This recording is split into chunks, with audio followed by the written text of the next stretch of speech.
Good afternoon, everyone, and welcome to the session, Stop the World, I Want to Get Off. Before we start, I want to remind you to turn your cell phones on when you leave, but not now. Keep them off for the rest of the session. And we have an amazing assortment and diversity of speakers in this panel, and we're eager to hear what they have to say about the individual and the future. The concept of tomorrow itself has changed greatly over time. The modern world has brought with it a new conception of history. In older times, time was conceived as a plateau. We humans did not assume that time is a process of change. Rather, traditional societies believe that it is our task to preserve what we got from our forefathers and foremothers, if possible, intact. Modernity brought with it the idea of progress, first the idea of progress, and then the actual reality, well, not necessarily of progress, but of at least of constant change. Our grandparents lived in a world vastly different than our own, and we expect not only our children, but also not only our grandchildren, but also our children to live in a world different from ours. We are no longer as naive as we were in the beginning, at the dawning of the age of modernity, and we are not as confident as Denis Diderot or Thomas Jefferson that history would be a constant process of improvement, because we now know, as Max Weber, the great sociologist, warned 100 years ago, that advancement in science and technology doesn't necessarily mean human betterment. At the heart of the idea of progress, Max Weber said, is the misleading assumption that automatically scientific progress means moral progress. We now know that this is not the case, that yes, the world changes, and yes, technology advances, but whether this will promote human well-being is up to us. Technology itself is devoid, said Max Weber, of moral content. This conference deals with many aspects of the future, and our panel here will focus on the individual's point of view and try to shed some light on the difficulties as well as possibilities for individual well-being in an unstable and constantly changing environment. As an appetizer, I would like to first introduce all our speakers, so you'll know who you'll be hearing from, and you'll see how diverse the points of view will be. Then we will have a first round wherein each speaker will speak for approximately 8 minutes. Then the speakers will have a chance to respond to each other, and then we'll leave some 20 minutes odd for open discussion for your questions. I already request, please, when you have a question, wait for the microphone, because there's simultaneous translation. If you don't speak to the microphone, the translators don't hear you. Well, who's on the panel? Alelia Bandos from the United States. She lives in Washington. She has worked for 3 decades as a producer and an executive with ABC and NBC, and has won many awards for her journalistic work. She's also an activist and an award-winning author of the biography On Her Own Ground, The Life and Times of Madam C.J. Walker. Walker is also Alela's great-great-grandmother, and her story is an amazing American story. A woman born shortly after the Civil War, who emigrated to the North and became both an activist and an entrepreneur. For Israelis, this is a mind-boggling concept. You're either an activist or an entrepreneur. This is a socialist country, but Mrs. Walker was certainly an American. Professor Eva Iluz, a colleague of mine at the Hebrew University, a world-known sociologist, especially known for a unique contribution for the study of modern society, with her focus on the intersection of emotions and capitalism, as opposed to activism and capitalism.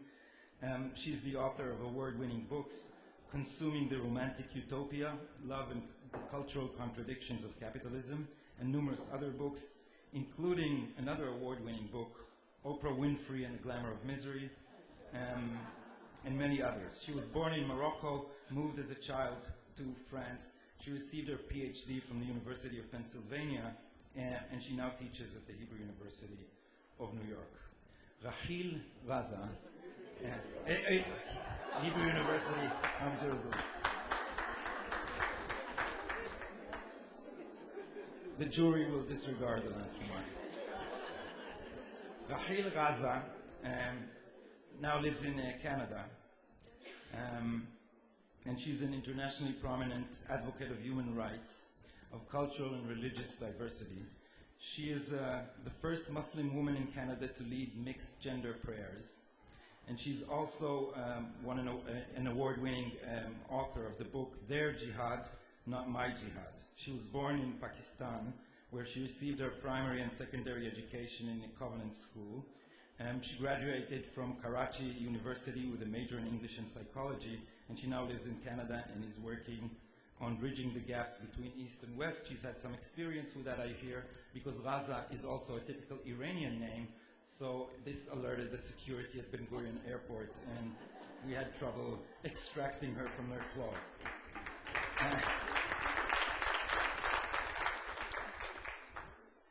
Dr. Andres Isaac Romer runs a think tank called Power for the People. He's a former Undersecretary of Agriculture in Mexico. Undersecretary of Culture, sorry. At the Hebrew University of Mexico, we assume. He has his master's from Harvard and a PhD from Berkeley, and he's been a host of numerous TV shows in Mexico. The Microsoft Foundation, another instance of activism in capitalism, has recently established the Andres Romer Microsoft Award for Distinction in Service to the Community of Scholar. He runs the festival City of Ideas in Mexico, and is also the author of numerous books about love, sex. No, we're not speaking about Dr. Ruth yet. We're speaking about Andres Romer. Love, sex, art, and society. Sri Sri Ravi Shankar is the founder of the International Foundation Art of Living, committed to values of peace, tolerance, and human rights. The Art of Living is a multifaceted, not-for-profit educational humanitarian NGO with presence in over 140 countries around the globe. Founded in 1982 by Sri Sri Ravi Shankar, the Art of Living today is one of the largest voluntary organizations worldwide. The task the foundation took upon itself is to promote a world free of stress and violence and a global human family by organizing and engaged in various initiatives for uplifting humanity and enhancing the quality of life. Dr. Ruth Westheimer, I hesitate before I even say her last name because you know Ruth nobility, go by first name. And everyone knows Dr. Ruth. We just met in this conference and I found myself talking as if I know her for a million years. Everybody feels they do, don't they? Of all her winding biography, the one thing I specifically want to mention before I tell a nutshell about her life story is that for the last few years, Ruth, you've been running seminars on the Jewish family at both Yale and Princeton University. To those of you who don't know who knows Dr. Ruth's face but not biography, she was born in Germany and in the year of 38 was sent to a children's home in Switzerland to escape the Nazis. At the age of 17, she went to Israel, where she fought in Israel's War of Independence as a member of the Haganah. She then moved to Paris, where she studied at the Sorbonne and taught as a kindergarten teacher, and then went to the USA in 1956 and obtained her master's degree in sociology from the New School of Social Research and received her doctorate of education from Columbia University's Teachers College. Dr. Ruth is, if you didn't know, a psychosexual therapist who helped pioneer the field of media psychology with her radio program, Sexually Speaking. So you will definitely hear different angles. The one thing we ask our panelists to refer to is how social change, which is discussed in this conference from many different aspects, looks from the very private angle of the individual. And I want to first invite Alilia Bundles to speak about the topic of the importance of family heritage.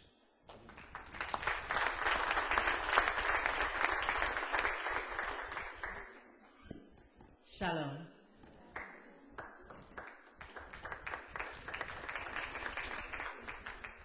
just need to know which button. There we go. One more. I think. There we go. Okay. Got to get that PowerPoint working. Shalom. And thank you to Daniel Woodlansky for teaching me my thank yous, my excuse me's. He's been my guide for the last few days. Gaudi, thank you very much for the very nice introduction and giving people a little bit of an idea of who I am. I'm really honored and grateful to be here with all the other panelists, and I just had said a prayer that I would not speak after Dr. Ruth. But I was glad to know that we are both talking about family, because when I looked at the theme, and one of the questions, how do I stop this from going? Is there any way that I can stop it? It's just going. Okay, well then you can just watch my pictures and I'll keep talking, because I'll refer to them and you'll see them. But one of the questions said, how can we be better prepared to face the world's challenges? And I thought the common thread for all of us is family. And what I do is write about the women in my family and use their story to try to talk about people who essentially had been disenfranchised in American history. American history books, when I was growing up, did not write about women and did not write about people of color. So it is as if we did not exist. Now what do I do? Oh, it's just going to keep going. Okay, good. But anyway, at what better place than Jerusalem to talk about and to contemplate the history of families and of civilization. Daniel Woodlansky, as I said, has been my guide for the last few days. He's a student at Hebrew University of, not New York, Jerusalem. And he is the person who talked to me about his family. His maternal grandparents immigrated to Israel. His father grew up in New York and immigrated to Israel. And he is a person who loves Jerusalem. He's among a young group of people here, New Spirit, who are trying to encourage others to love Jerusalem and to promote it. He's introduced me to his friends as we've traveled around the city for the last couple of days. Nissan Yaron, who's here. Nissan, raise your hand. Nissan is working on a film about his father. And since I only have a few minutes to talk, I can't tell you, but please talk to him about this amazing film of discovery about his father and about his grandfather. He's also introduced me to Freddie and Schrader, whose father, I think, was my classmate at Harvard. How is that for 1 degree of separation when you come halfway around the world?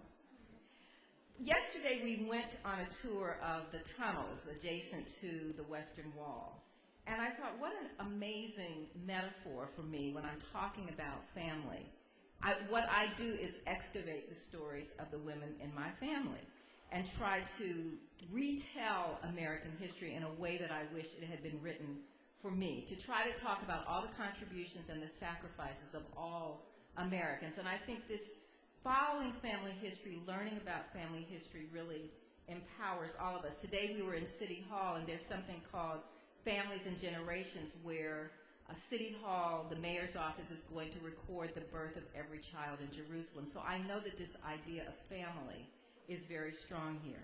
So I'm going to take you through the PowerPoint. If we can get it back to, okay, maybe this will happen. Maybe this will happen in the way that I want it to. So my great-great-grandmother, Madam C.J. Walker, as Gaudi said, was an entrepreneur and a philanthropist and an activist. She was born Sarah Breedlove in 1867 on the same plantation, that hit the right time, where her parents had been slaves. And she developed a hair care product. You can see the before and after. But for the first 38 years of her life, she was a poor washerwoman. She was uneducated. She discovered a hair care product. So all of you know about women who've developed hair care products, Helena Rubinstein, Elizabeth Arden. The same time frame, the same kind of idea, the same spirit. And she became a millionaire. Now, this is amazing, obviously, for a woman and for an African-American woman in the early 20th century to do this. And you can see this personal transformation as these slides go by. But to me, being a millionaire is wonderful, it's amazing, but it's not the most important thing. The legacy that she really left is a legacy of a woman who used her wealth and who used her influence to make a difference in the lives of others. She employed thousands of African American women who otherwise would have been maids and sharecroppers and washerwomen like she was. And they were able to educate their children, send them to school, buy homes, invest in real estate, contribute to their communities as well. So when she died in 1919, in her mansion that she had built in Westchester County, and I know a lot of you are familiar with New York, her mansion in Westchester County, which still stands, which is a National Historic Landmark, she had really made a difference in the world. She told the women at her convention, all of you have heard of Mary Kay. In 1917, the year before Mary Kay was born, Madam C.J. Walker held her first convention of her sales agents. And at that convention, she congratulated the women on the successes they'd had, women who said they had not been able to, they had been working as maids, they'd been making $1.50 a day, and now they said they were making 10 times as much. They didn't have to work for someone else. And she said to the women at the convention, I want you to understand that as Walker agents, your first duty is to humanity. I want others to look at us and realize that we care not just about ourselves, but about others. At the end of the convention, the women sent a telegram to President Woodrow Wilson to urge him to support legislation to make lynching a federal crime. So this is a woman who, long before political pacts, had this idea of women banding together and using their influence to make a difference in the world. She often said that people asked her the secret to her success, and she would tell them there is no royal, flower-strewn path to success. And if there is, I have not found it. For whatever success I have attained has been the result of much hard work and many sleepless nights. I got my start by giving myself a start. So don't sit down and wait for the opportunities to come. You have to get up and make them for yourself. I know there are many in this audience who absolutely understand what I'm saying about making opportunities, who've moved here or who have grandchildren who they're watching grow up, who are giving this idea of leaving a legacy. And to me, that is what empowers us, knowing our family stories. Knowing our family stories and thinking about what we're going to do, understanding who we are, it gives our lives purpose. It gives us a sense of self. And so, like Daniel and his friends, Nissan and Freddie, with whom I've spent time over the last few days, I know the power of honoring family and of relationships. Even in this age of Skype, many of you were at the forum the other night, the afternoon, with the CEOs of Skype and the other companies, and it all got down to grandparents, being able to communicate with grandparents. So even in this age of internet and Skype, being connected across generations is what keeps us together. Toda Rabba.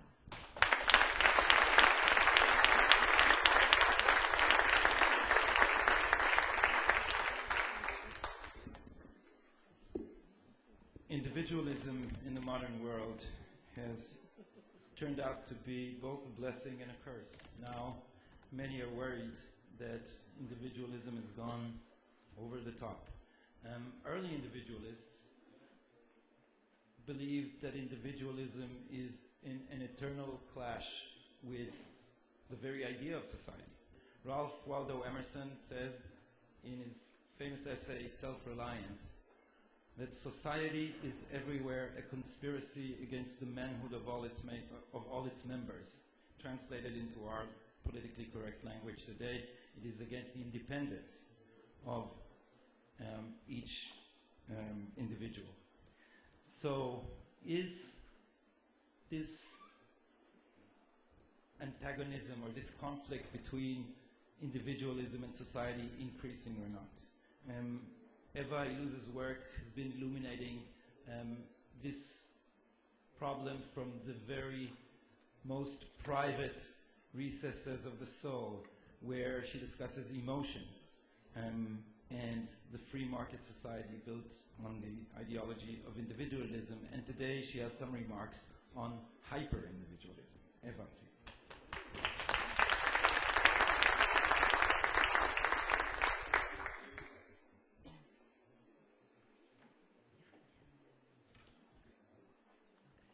Thanks, Gadi. This was a wonderful introduction. And let me start with two apologies. One is that I have nothing to say about the future. I'm a sociologist, and my training is in trying to understand the present.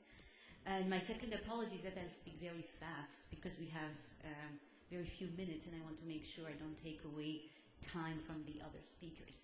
So as Gadi just told you, I want to talk very briefly about what we may call the hyper-modern individual, which I contrast here with the modern individual. And what characterizes the hyper-modern individual is that he accentuates and reveals the potentialities that were contained in the modern individual. Now, I'm going to do this very briefly in the context of romantic and sexual relationships. And I want to start with an example. The example is a novel from Jane Austen, Persuasion, and the heroine of Persuasion is Anne Elliot. This is my example for what I call a modern individual. 9 years after she broke off her engagement with Captain Wentworth because of the advice and pressure of her mentor, Lady Russell, Anne Elliot meets Captain Wentworth again. So that's 9 years after they broke off. Her love for him is quickly rekindled, but Anne Elliot is, like the reader, uncertain about Captain Wentworth's feelings towards her. Now, the situation becomes more complicated because she receives the attention of her very rich and noble cousin who wants to marry her, so she has a choice. And Anne reacts to the prospect of marrying her very rich and very noble cousin this way. The narrator says, how she might have felt, how Anne might have felt, had there been no Captain Wentworth in the case was not worth inquiry, for there was a Captain Wentworth, and be the conclusion of the present suspense good or bad, her affection would be his forever. Their union, she believed, could not divide her more from other men than their final separation. In other words, she does not know yet, the reader does not know yet if Captain Wentworth still loves her or not, but she has decided to love him all her life. Now, what defines Anne Elliot's hesitations and choice to love Captain Wentworth all her life, regardless of his own decision, is a form of affect which I suggest is a modern affect. It's an affect that has three characteristics. This is an affect of exclusivity, this is an affect of commitment, and this is an affect of guilt. Let me say very quickly what I mean by these three words, these three ideas. An affect of exclusivity, by this I mean that Anne Elliot chooses one single object of love and that she constructs her life and her life story around that object. Now, what does this mean? It means that she has a capacity to sustain sentiments through time. That is, this presupposes a great continuity of the self. The second thing it means is clarity. Anne has total clarity with regard to her desires and choices. And the third thing it means is wholeness and totality. That is, Anne loves Captain Wentworth with a single, stable, continuous, and total source of herself. Second, affect of commitment. What do I mean by that? Amartya Sen, the economist Amartya Sen, defines commitment as the capacity to forego today the possibility that tomorrow I may improve my choice, that I may make tomorrow better. So to commit myself to you now means that I give up the possibility that I may find tomorrow someone who is better than you. Commitment acts then as an anti-utilitarian principle. That is, it is a principle which stops our desire to always maximize our benefit, interest, well-being, happiness, etc. Now, the reason why commitment is modern, I mean, commitment is actually a Kantian phenomenon, is precisely because it involves the autonomous will and decision of the individual, regardless of benefit. And 3, affect of guilt. Guilt, we know since Freud, is provoked by the fact that the psyche plays with the drama of the conflict between social norms and individual desire. A modern individual is precisely one who is caught in the contradiction between her own desires and social norms. For example, conflict between marriage of love and marriage of reason, between sentiment and interest. And the modern individual is defined by these contradictions and by her attempts to overcome them. And when you make a choice, then the force of that choice derives precisely from the fact that it is inscribed, I think, in guilt and conflict. Now, let me contrast this with a very few lines from an autobiography by Catherine Millet, who is a French, very famous French author and art critic, who wrote a memoir detailing her sexual life with hundreds, actually possibly thousands of strangers whom she met at parties and in the street or in the woods. Now, she lives with a single man, Claude, but she writes, this is what she writes: for years, in parallel to this axis, that is her life with Claude, I followed segments of various other lives. I write, she says, lives and not adventures because a hidden rhythm, rules, and specific rituals characterized each of these relationships. These lives provided me with opportunities to use, as an actor, different repertoires. She says, I was a bohemian, a whore, or a bourgeoise, according to the social status of the man I was with, and also according to the status he would give me, the friends he would introduce me to, the restaurants he would take me to for dinner, etc. End of quote. Now, this is an example of what I call a hypermodern individual, and the difference with Anne Elliot, I think, is obvious in more than one way. For one, the affect of exclusivity has obviously disappeared. The point here is precisely to have multiple selves. Multiplicity is here a good in itself. It is a positive source for the constitution of the self. The self here has no center, it is in perpetual motion, and it is this fluidity that gives it a sense of worth. And this is why I think we value today multiple relationships, because they give us access to multiple selves. And I would say that until the 1990s, we had the notion of emotional or sexual experience where people were supposed to accumulate through time several sexual adventures. I think that now it has shifted in the sense that we now we are now called upon having simultaneous accumulation of relationship, which has given rise to the phenomenon called polyamour, where people are legitimately now loving several people at the same time. The second thing, I'll go very quickly now, is that individuality is, if the modern individual was defined by the fact that he was making a choice, the hypermodern individual defines himself by the right not to make any choice.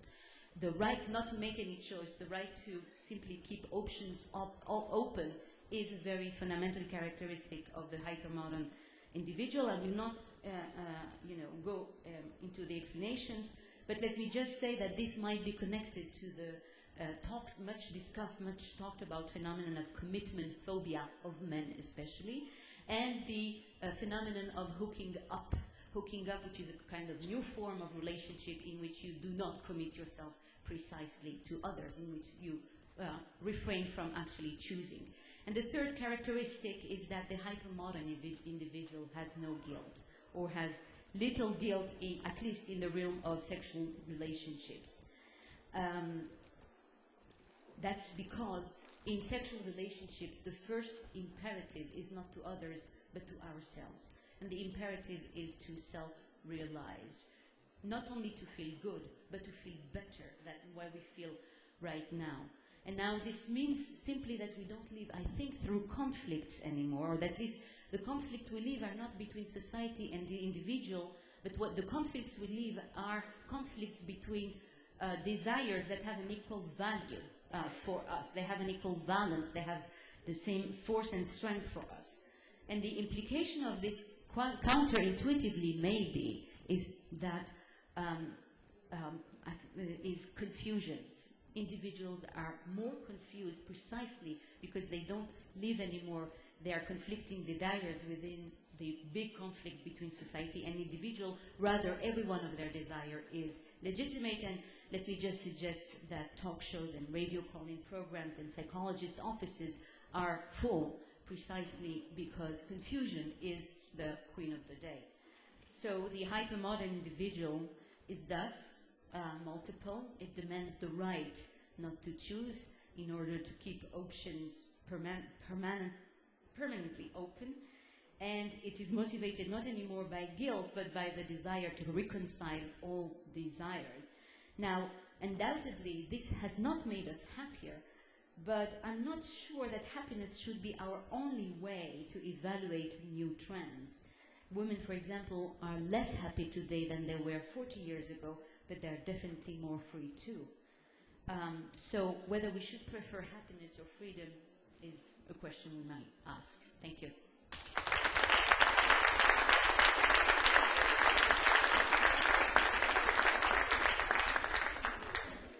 As Nietzsche said, as you know, people don't want to be happy, only Englishmen do. Thank you, Eva. As usually thought-provoking, and some things I will remember on my next date, too, about the right to not choose, etc.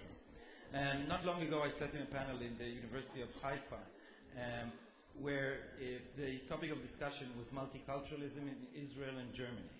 And we were two Israeli academics and two German guests.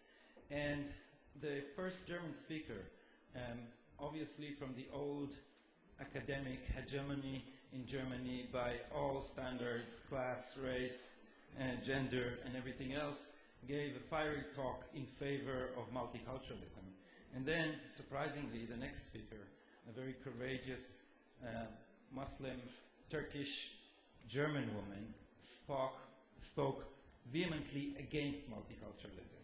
She said, by giving all heritages the same status, by respecting all forms of different cultures, what you are doing is giving license to Turkish men to lock their women in their homes. And you listen to this woman, she's a single mother, and her kid was playing under our table in the panel because she had no other place to leave him. She's under serious threats.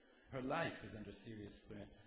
And often it is extremely difficult not to speak to a general, enlightened, global audience, but inside a community to work and to work out the different tensions between different values, heritage, family, multiculturalism, and, for example, women's rights. And we are honored to have Rahil Gaza on our panel here to speak about these topics.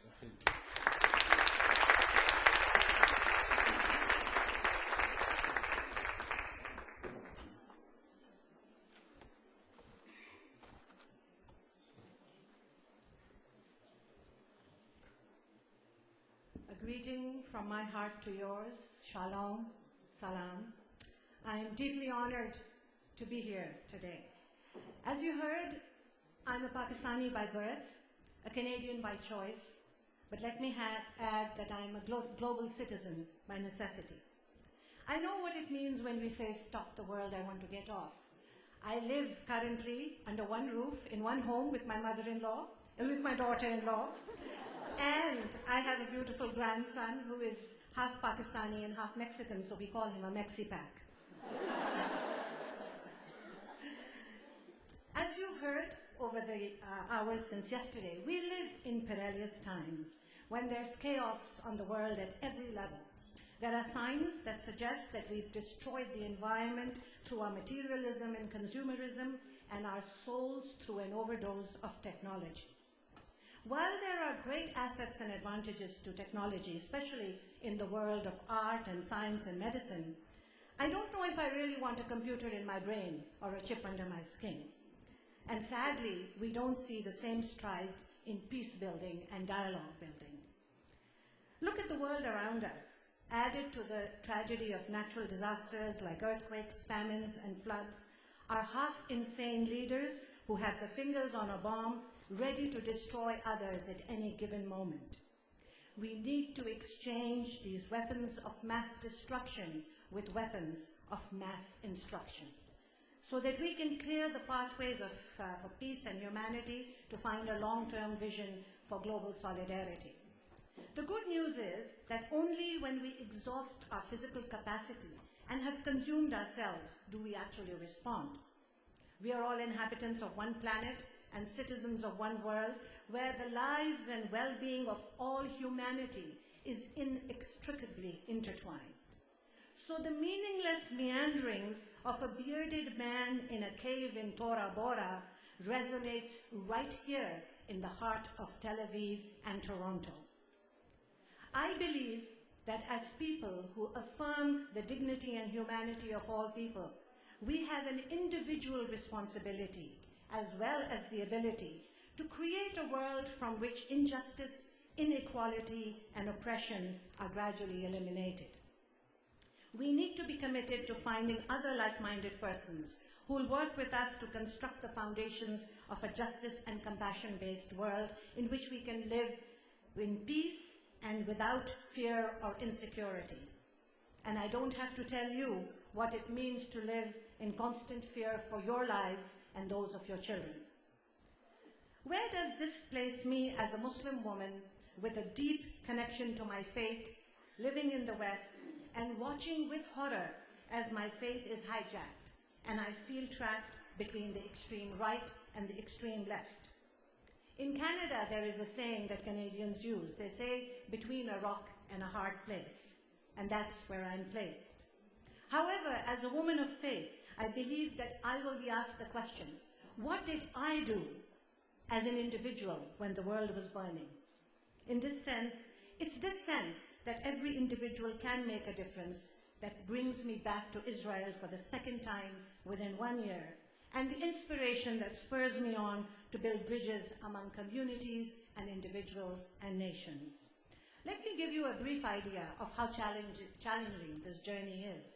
In Pakistan, where I originally come from, most people thrive on conspiracy theories. Everything from an electricity blackout to a delayed train is either a US, Zionist, or Indian conspiracy. There's an urgent need to change this mindset because it chokes growth and development. And this warped thinking allows our youth to become cannon fodder for religious mercenaries who prey on their fears and insecurities. Today, as I see death and destruction engulf my land of birth, I'm saddened but spurred on all the more to work for peace. Since I moved to Canada 20 years ago, I've traveled back to Pakistan at least once a year to remove the cobwebs from the eyes of our youth and to tell them that Pakistan was created around the same time and an almost similar ideology as Israel.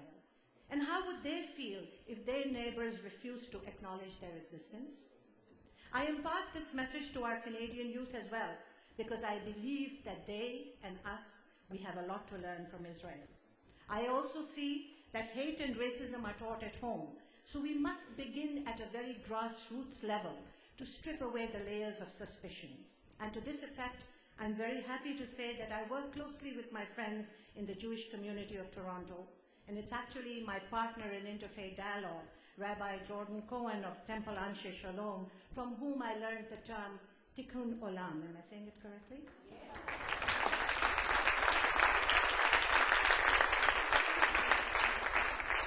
And with him, together, we are doing a little bit individually to start repairing the world. But for this, I've been called a Zionist agent, which I take as a great compliment. And today, my presence here today just confirms their worst fears and insecurities. So I continue to put this on Facebook, by the way. But for me, standing here in Jerusalem, where brotherhood and blood have been a historical reality, where the three Abrahamic faiths find their roots, I'm reminded again and again of the verse from the Quran that inspires my work ethic. Humanity is but one community. And also, I read as a very young child where God has said that we have created you into nations and tribes so that you may know one another. It has allowed me to say that I'm not a complete Muslim until I'm also partly Jewish and Christian. And sadly, this beautiful notion is quickly drowned out by the thundering sound of a suicide bomber. So my second challenge is to detract the doctrine of armed jihad, which many Muslims naively hold dear and accept as one of the pillars of faith today. Therefore, they have no qualms about using violence against those who disagree with their ideology, whether they are Muslim or not. This is the theory that I challenge in my book, Their Jihad, Not My Jihad, and this is an ongoing debate within the progressive Muslim community all over the world. My book also is a scathing critique of Wahhabi ideology, for which I have the honor of a fatwa for critiquing my fellow religionists, because I've always held that I must clean up my house before I criticize yours. As a Muslim, it's embarrassing to accept the bullying and buffoonery presented by some of our leaders, especially at the United Nations. It seems historically that short, funny-looking men have always tried to bully and oppress the Jewish nation. Iran's nuclear proliferation is a threat not only to the existence of Israel, but to the image of Muslims globally. And I know I have 1 minute left, but you have to take out time for the applause, so I'm going to take an extra minute. Moreover, the theatrics... Don't draw more applause. Okay, yes, please. Moreover, the theatrics of some leaders detract from the positive work being done by many Muslims to defray the damage done by extremists. Do you wonder why I want the world to stop and jump off? But that's the coward's way. And I found that there are positive ways to bring about change. I also happen to be an eternal optimist. And I know that there is faith in human beings. I've discovered in my spiritual journey that from Kabbalah to Sufism, all wisdom teaches us that one individual can bring about change. Gandhi said, become the change you want to see. Now, some of this work and change has to come from one half of the Muslim world that has been kept silent and under covers. And it is my greatest passion. It is my life's work to work in women's rights and education. As Susan Rice eloquently pointed out last night, we believe that if you educate one boy, you educate an individual. If you educate one woman, you educate first an entire village and then a nation. So education and enlightenment. Education and enlightenment of my sisters in faith is a strong component of the work that I'm doing, and I'm delighted to share with you many of the insights and changes coming from within the Muslim world are the women who are working. And for these Muslim women like me, this work involves great sacrifices and hostile responses. While we are activists, we are also mothers, daughters, wives, friends, and grandmothers. When these women become leaders, I assure you there will be more peace in the world. Look at the women who were leaders, like Golda Meir, Benazir Bhutto, Indira Gandhi, and Margaret Thatcher. They had great capacities to bring about change. However, our patriarchal masses still don't easily accept women in leadership positions, and so women are being thrust back. So one thing we have to do is to educate our young women and to empower them to bring about change. And while I don't want to take up too much time, I want to just mention very quickly that tomorrow is for our youth, who are the most precious resource of this planet. So we have to ask ourselves, are we going to teach them hate and violence, or are we going to give them the tools to bring about change from within? Because the peace we are desperately looking for is something that we have to instill in ourselves before we can speak to others. And I'll end now with the poignant words of Alice Walker, another Walker, who said, "This is how change happens, though. It's a relay race, and we are very conscious of that. Our job really is to do our part in the race and then pass it on, and then someone picks it up and keeps on going. And this is how it is. And we can do this as a planet with the consciousness that we may not get it, today, but there's always a tomorrow." Toda.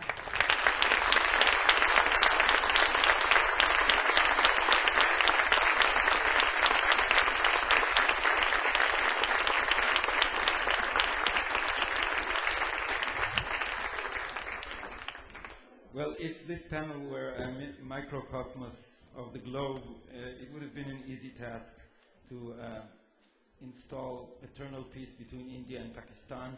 Our next speaker is from India, Sari Ravi Shankar, please.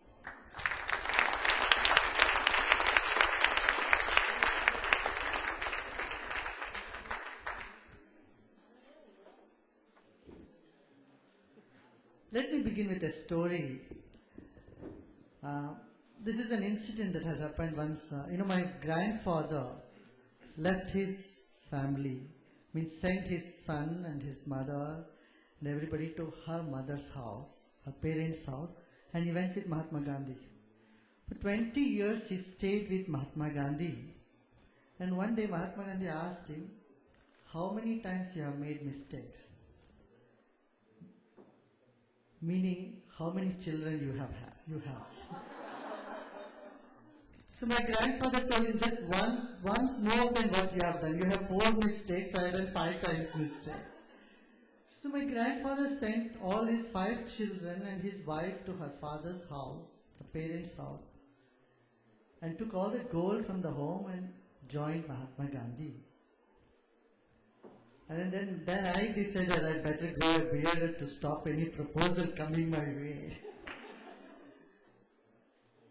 Families have become smaller today, the values are eroding. We don't have the same system as we had a few years ago, where grandparents used to take care of the children. And then grandparents never used to get depressed because they have children to play with them every day. They have something to do at home. And today, the situation is so much different. Small families, nuclear families. And the biggest challenge today is depression. By 2020, WHO says the biggest killer in the world will be depression. The second biggest killer of our planet will be depression. Can you imagine 92% of Palestinians depressed? 26% of people in USA have some sort of mental illness, they undergo depression. 30% of Europe is suffering depression. And the estimation is, in the coming next 10 years, it may cross up to 48%. Every other person you would meet in the street in Europe would be depressed. 40% of school teachers are depressed. We don't want a tomorrow which is so depressing. Unfortunately, people don't even acknowledge when they are depressed, and 2/3 of them don't go for any sort of treatment. They suffer.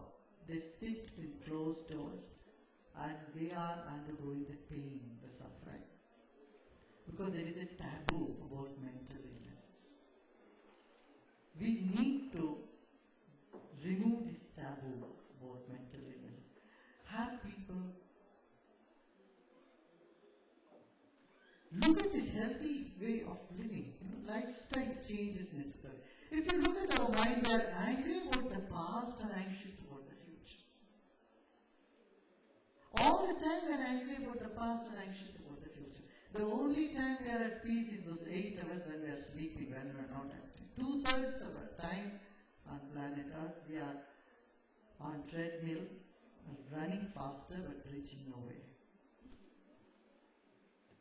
Something we need to do, something drastic we need to do. We need to take care of our health, mental health, I would say. A baby smiles 400 times a day, an adolescent smiles only 17 times. And an adult rarely smiles. A smile that would come from the heart of an individual is a sign of health. And to do that little wisdom is essential.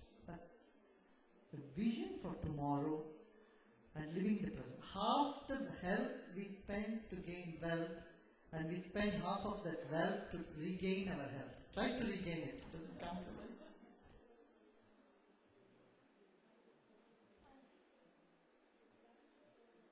118 billion euros are spent to restore mental health in Europe alone. This is a shocking revelation for them. So we need to take care of the mental health of the people. I would say, Father, we need to stop a little and think about what do I want? Am I happy? What race I am up to? How I can have a sense of belongingness with everybody? How I can improve myself and how I can improve my surrounding? You know, as I was listening to Rahil, I totally agree with what she's saying. You know, we need to educate women. Happiness and freedom are not contrary. Freedom is not just waywardness. You know, young people, teenagers, they just want to be free, not to be imposed under any restriction. But I don't call that as freedom. Freedom is something that brings wisdom in life, that educates people. You know, you are educated, then you know what is good, what is right. You choose. That pluralism, multiculturalism, and embracing people of all culture should be a part of our education. You know, an individual thinks that he belongs to this religion or that particular religion and then get closed up and doesn't allow others to be part of his life, that's when fanaticism begins. When I identify, I only belong to this and then all others are no longer mine, that sense of narrowed belongingness is root cause of all problems. Yeah, 2 minutes, I am going to take only 1 more minute. So we need to bring about that multicultural, multi-ethnic tolerance, and India is an example for it.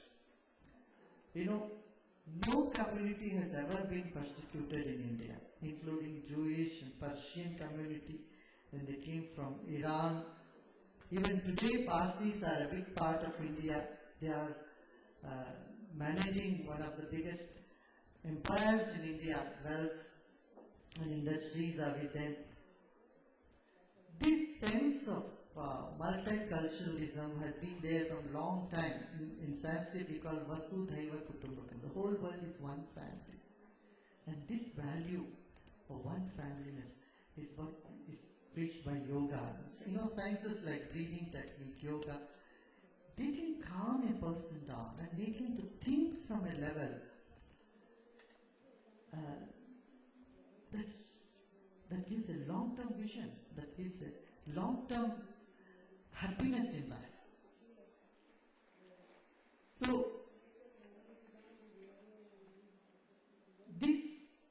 when I was coming to Israel, first they asked me, do you want the Israel stamp on your passport? I said, yes. People said, no, don't get your stamp in your passport, take a separate sheet. Even in embassy they do. In Israeli embassy they allow you to get a visa and a separate sheet of paper so that it is not in your passport. And tomorrow you will have problem in going to all the Arab countries. I said, no way, I want it in my passport. Even when I landed here,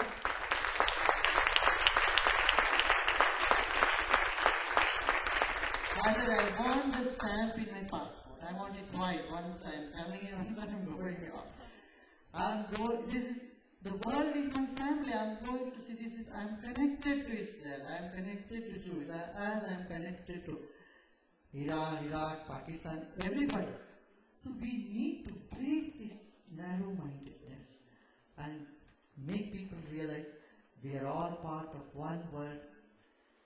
You know, minorities, as I'm talking, I want to just say one thing.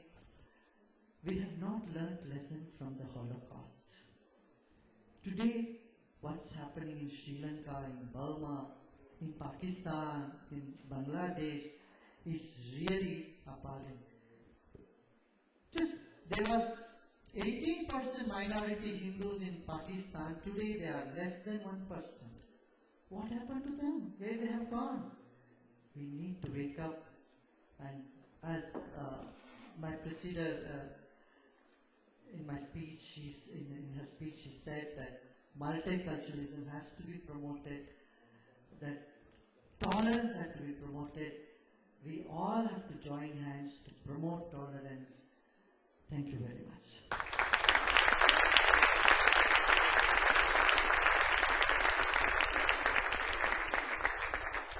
Our next talk is about the future of Western values, and I mentioned in the introduction to this panel that today we are no longer as optimistic as Denis Diderot or Thomas Jefferson would have been. I should have said with the exception of President Perez, who is at least as optimistic as Thomas Jefferson nowadays, and considered the youngest politician in Israel, always looking to the future.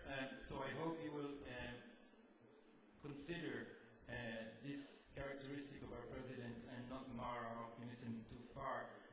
Professor Dr. Andres Isaac Romer from Mexico.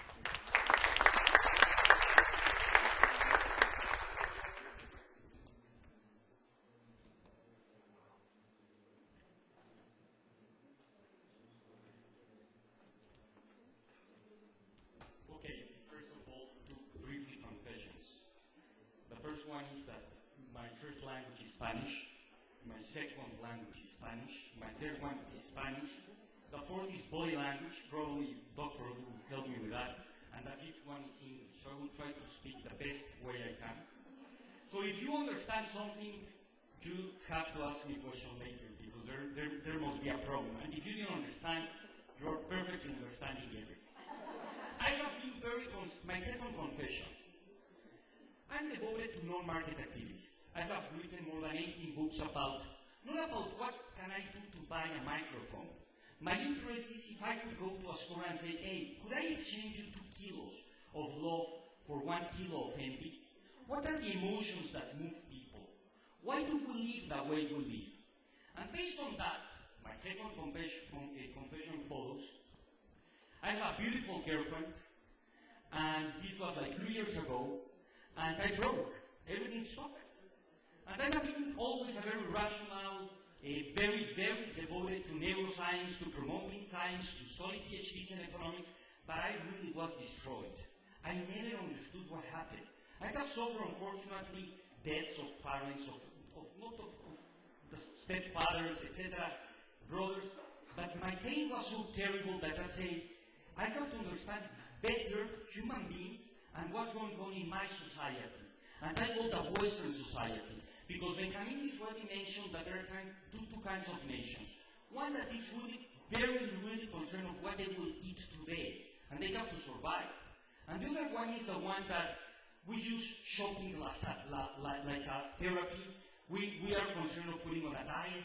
I'm talking about this second nation. The one that looks that has everything, but actually it's a little bit sadder. So we'll start talking about this topic. If I could imagine my great-great-mother coming now, instead of talking like great Hunsel, what would happen in 30 years, what would happen if my great-great-Bobele came now to the world? She will be amazed. She will say, Andres, I'm looking for the next one. You already saw everything. Well, she will say, Andres, this is not working, but well, I will try to, somebody could tell me. She will say, Andres, I'm impressed. You know, now you have more than anything that I had. I never dreamed to have not only faxes, iPhones, cellular phones, the luxury you have, airplanes, everything. But forget about that. Women's rights, civil rights, technological advances. She will say, I'm impressed with what's going on now. But she will tell me, but Andres, I have a problem. You are not so happy. There is a problem. There is a vacuum. I try to understand human beings. We are not happy all the time. That's a lie. I was talking with him and I asked him, well, it's the same thing. Children tell you, Daddy, I love you, and you're very, very happy. But really, it's a lot of work. It's a lot of responsibility. It brings you nothing. But however, if you really think about it, it's better to have great children. Grandchildren are like chocolates without calories. And then I asked him, well, I want to be happy. What should I do? I think that you need a couple. If you are married, you will be more happy. Of course, he's talking about the average. I'm not married, but I think I'm more happy than many of my friends. And I said, how it comes? I asked him, people that are happy get married, or people that get married are happier? And he told me both ways. And I explained it to me, and he said, statistically, people that are married live much more years.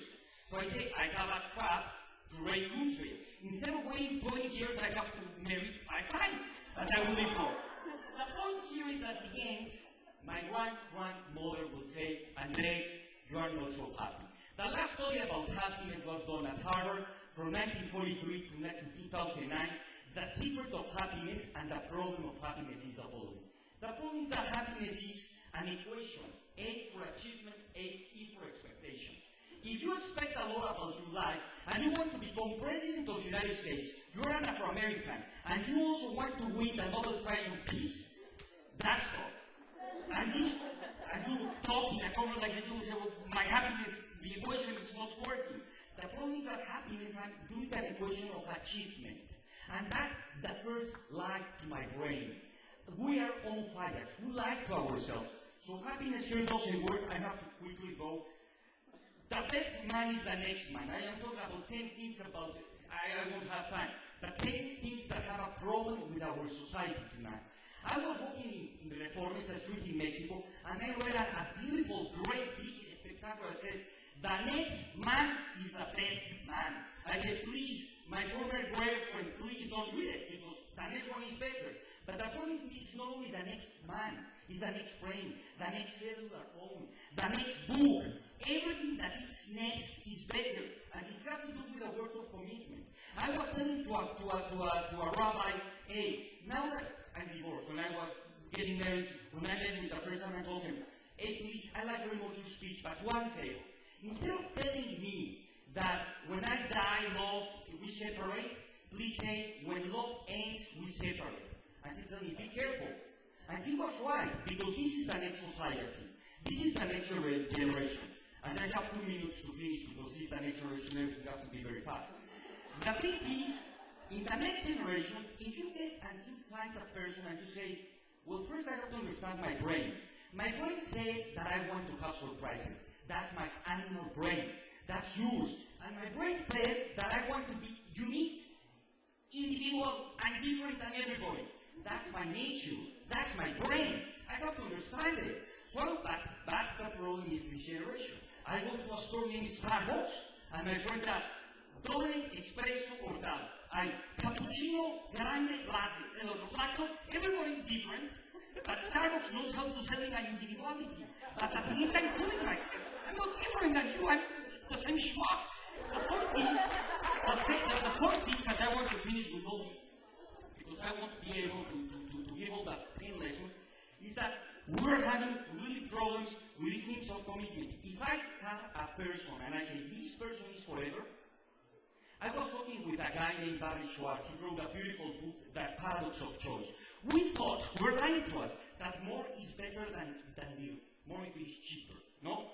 If it's free, even better. But we're wrong. There are studies that if you go to a store and there are 2,000 options, you always think this one is not the best one. So you are not so happy. Imagine a situation that you get married and it says, I'm sorry, Nara, you please translate, no retornable. You cannot bring it back. You go to a store and they tell you, if you like it, bring it back. You're not so happy. If you have a wife and they tell you, you cannot bring it back and you cannot, what I will do is, what can I do to make her happy all the time? The thing is, I'm lying to myself. Last example. This generation believes that if you read a book named Secret, you will solve your problems. I have 3 programs on television in Mexico, and I invited 12 authors of the book Secret. That's Secret. So I hate this book because it's from Generation X. If it really worked, you won't sell so many secrets. But well, forget it. I asked to all the people, okay, the law of attraction, please. Everybody, million people in Mexico, think that I will have more hair, and then will grow hair, no hair. So no, I mean, it's not a secret that if you believe that you're a nice person, you will behave nicer. That's not a secret. Mente sana y cuerpo sano. Ben-Gurion said that if you have a health mind, you have a health body. But this idea that you attract things and that life is so simple, it's terrible. That's why I always say, and I will end with this quote, in Generation X, we want to have everything like this. We have a frustration for achievement and for work. And I finish with a guy that went and asked a God, Hashem, Hashem, what's for you, Hashem? 1 million years. And Hashem told him, boy, 1 million years for me is like 1 second. Okay. Hashem, and what's for you? Like $1 million. For me, $1 million. It's like 1 penny. Hashem, could you please give me 1 penny? Of course. Wait 1 second. Generation X needs to work harder because happiness is part of a pursuit. That's why I love the American Constitution. That pursuit of happiness. If you really want to live, remember that at the end, what counts is not the years in your life that count, it is the life in your years. Thank you very much.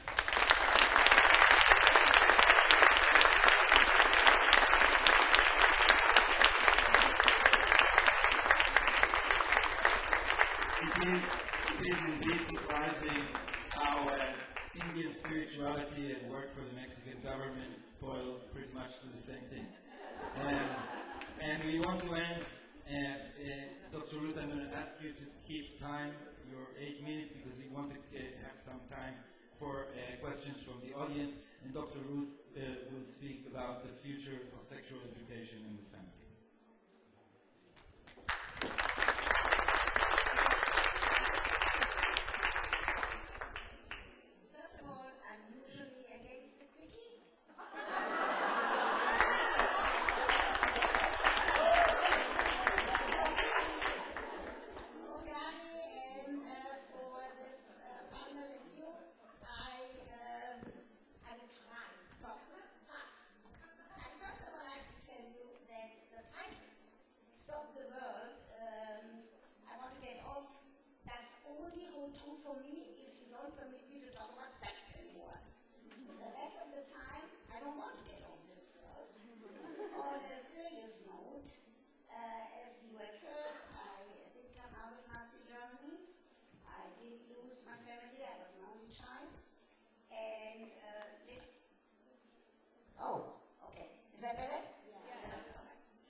The one important thing, and this is why we have this impressive Rachel and Woke when we talk about family, for somebody like me who was an orphan at the age of 10 and a half, the one thing that I did know is how important family is. And I think that many of us have been studying for my master's, many of us who were orphans, and realize the importance of early socialization, the importance of early childhood life in your family, and that's why my daughter Miriam, who sits there, that's her life's work, early childhood. I could realize that I had an obligation to do something that would have an impact on family life and on other people's life. Especially in the way I talk about issues of sexuality that brings about shalom bayit, that brings about peace in the home.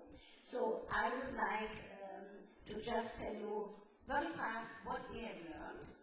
And I'm an optimist. There is no question that because of the research that has been done, particularly Kinsey and Masters and Johnson and Helen Singer-Kaplan who trained me, there is a tremendous difference in terms of our sexual literacy, in terms of the knowledge about sexuality, and I do believe there is a tremendous amount of difference in that sexual relationship, because women, for example, since you talked about women have learned that they have an obligation to give themselves permission to have sexual satisfaction.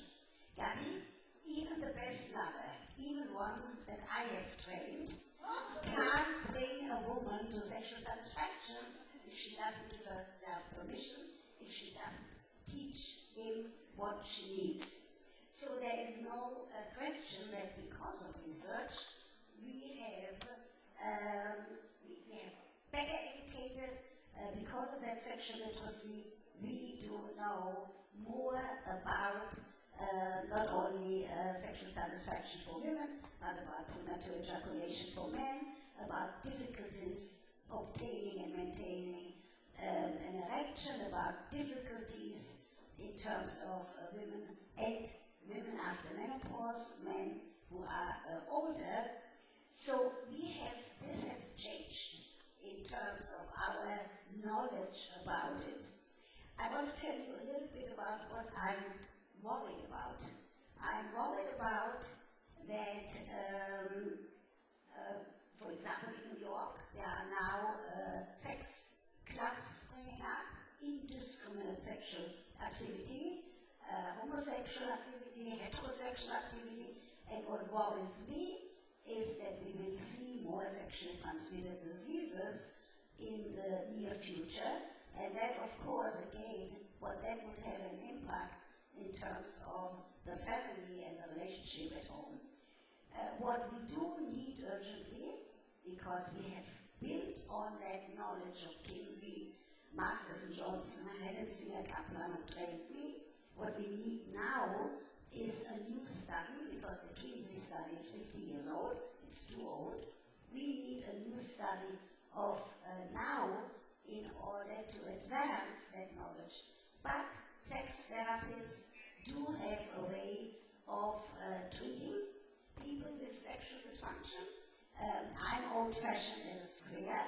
I would never ask here who has a sexual problem, but I'm going to give you fast homework. All of you women, and you can do it right here because it doesn't show your nose, I want you in the Chutzot Yerushalayim, all over Jerusalem, as of tomorrow, in your cars, not while driving, but at every red light, I want you to do the Dr. King exercise, contracting and relaxing the vaginal muscle. I want you to look into a car next to you and wink. And what I'm saying with this kind, I have homework for men too if I have time later. What I want to say with this, in the Talmud, in the Jewish tradition, it says, a lesson taught with humor is a lesson retained. And I do believe that especially, this is what you certainly did that especially in issues of sexual literacy, because it is difficult to talk about that topic, but we have no choice. And sex education has to start at home by an asking parent. As soon as that child can ask the question, where do babies come from? And it has to continue, and we have to teach medical schools, we have to teach in social work schools. We have the data, we have the scientifically validated data about human sexual functioning. He does insist on the quickie. Okay. What I want to say, in terms of Shalom Bayit, peace in the home, this kind of sexuality education is very important, and we have to stand up and be counted about it, because the knowledge is there, and we have to say, still to respect people's different values and beliefs and religious values. So whoever says not to be sexually active before marriage should stick to that. But we have to say that knowledge has to be transmitted. And we have to use it in terms of teaching with respect to the different backgrounds. But it all comes back to that Shalom Bayit. It all comes back that it will be peace in the home. Thank you very much.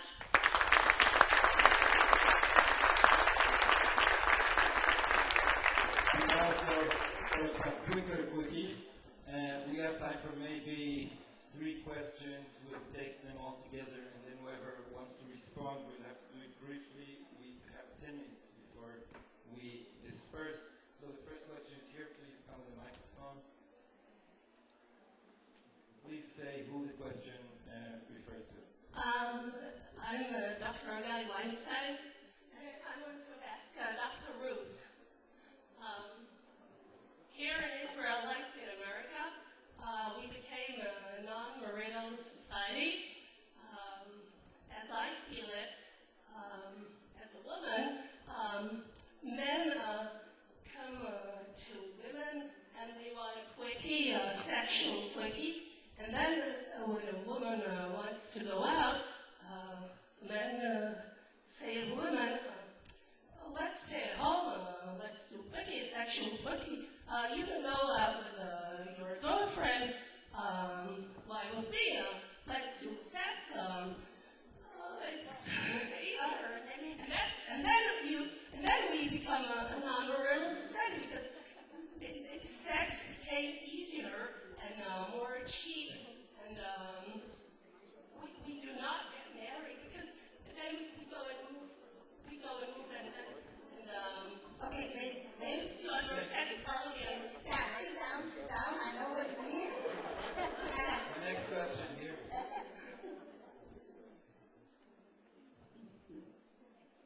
My name is Jennifer Sixer. I come from Venezuela. And I really feel delighted to be here. I feel that I've been in a feel-good seminar. So this is actually my question. When I was hearing Sri Ravi Shankar talking about how India is the only country that no one has ever been persecuted, until Chavez, Jewish in Venezuela never suffered any persecution. And so how can I feel happy? And how can I work toward being happy when I live in a surrounding full of violence, poverty? And I think that we share that with India, my country, and yours. And how do I feel sometimes that you're talking to this public, but I don't know if we're the public that you should be referring to, because we already are happy and open-minded people. How do we get to the people that are close-minded and to the people that can actually and should change and resolve this war? Thank you. One last question, and then we'll have short answers from whoever wants to. Right there in the back.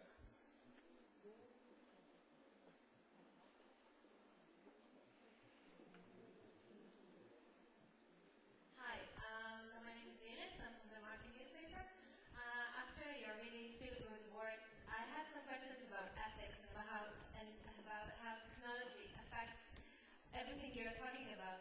Let's say the day after pill and contraception pills. How do they affect the sexual life? How do they affect your feel-good, spirit, and how do they affect the family life? It's a question that technology really comes up to women, to families, to partners. I would love to hear about Dr. Ruth or Vaiduz. Yes, please. We should have known that putting Dr. Ruth at the end would have everyone coming up with their sexual problems to discuss. But we are giving general advice. Just do your homework, okay?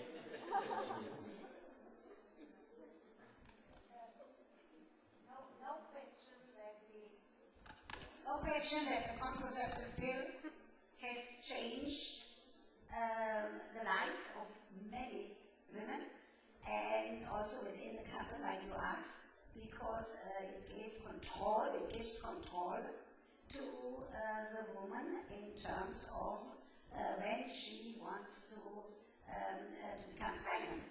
It's also true, and with that, it's also true that a blue pill, the Viagra pill, has some problems if the relationship is not a good one. Here a man goes and he does get, the physician gives him permission, he can use the Viagra. He now has an erection from the floor to the ceiling. He goes home, he tells his wife, hop into bed. He hasn't taken her out for dinner. He hasn't taken her out for a movie, hasn't bought flowers, and it creates big problems. That's why it's so important that when I talk about issues of sexuality, that it has to be on a relationship. Even with that contraceptive pill, both of them have to be involved in that decision.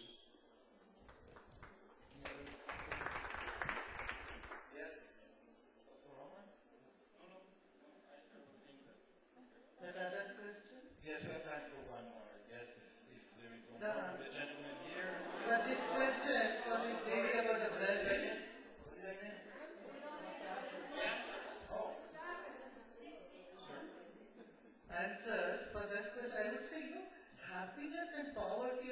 are not related as such. Poor people many times you find are more happier than the rich ones. So it's a happiness is a different factor. For example, Bangladesh and Bhutan has come with the happiness index much higher than USA and Germany. So we need to see that social work is a part of our happiness. When you start out and do some surveys, either Red Cross or any NGOs, you get such satisfaction, such happiness, which you can't buy just from in the markets. Yeah? Yes, the microphone is there. Directed to one panelist, please, because we have time for one answer. Well, perhaps I'll just make a comment to you, but I have the question for well, if you're next door, they have the youth here. I think this is more the demographics here are for the alto rockers. Regarding your mixing of the New York, Jerusalem, my uncle, when he came here in '48, called Tel Aviv his native Brooklyn, and he called Jerusalem the Catskills for the weather. My question is actually, there's Ava who talked about the multiple relationships and personalities dealing with various questions like that. In a way, do you find that to be it's a question that actually I wanted to ask you and Dr. Ruth for that, because it sounds almost like an excuse out of a Woody Allen movie. Well, it wasn't Roletti Bruce, it wasn't me, it was somebody else who was doing that here. And isn't part of the idea of taking control, using our own, taking responsibility for that one singular personality, and in that trying to make that combine the foibles and the problems people have with the inherent goodness you have, and overcoming that as a single personality or as a single problem. Thank you. Eva, is hyper-individuality, does that mean the end of responsibility? Phrase the question differently.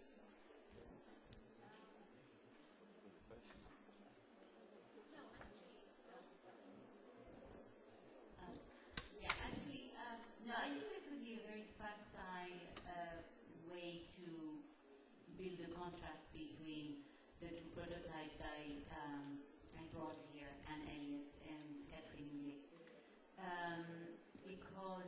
And that's why I referred, although very briefly at the end of the first point I made, to the phenomenon of polyamour. Polyamour is a new phenomenon discussed in Europe and in the United States, in which people have multiple partners but claim to be completely ethical and to actually take full responsibility for each other. It's very different from polygamy, which was about the control of one man over several women. This is here consensual, it's based on equality, and it's mostly based on mutual responsibility and ethics. So if greater freedom or multiplicity meant lack of responsibility, we would all know it, and it would be much more simple to solve our problems. The problem is that it just doesn't work this way. So I guess we haven't been able to solve in an hour and a half the question of what the individual prospect is for each of us in an ever-changing society. Are we heading for further fragmentation? Is family the answer? Is personal happiness the answer? But at least we have some homework, so I want to thank the panelists and thank you all.